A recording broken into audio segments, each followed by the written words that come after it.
Tingnan mo ko yung banana cube. Hindi pa ginawan turon ng puta. Ang gina mo. Literal na ba?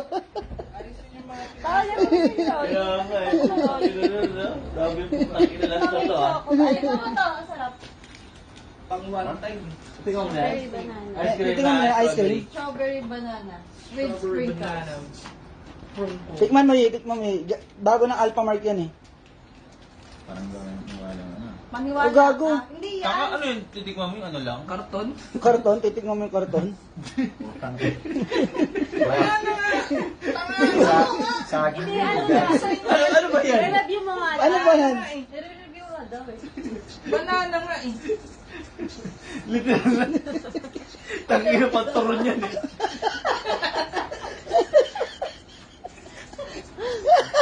Tangina yan. Literal na banana. Ano sabi mo? Saging.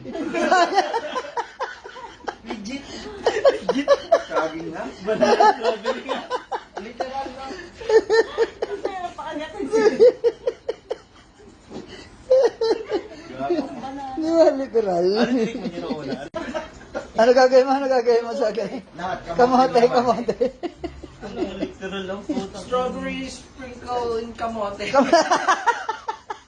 Gago, try mo ano. Tapos yun ano. Literal. Ang galing na Alphamart Pinoy. Literal na saging yan, oh. Oh. May bulok pa. Pero yun talaga yan. Oh. Akala ko ginawa nila lang. Gago, Hindi. yan. Yan talaga. Paborito ng unggoy yan. Akala ko tuloy yung may flavor. Yan, tingnan mo. Talagang may Strawberry banana, oh, di ba? Strawberry banana. Literal. Literal lang po.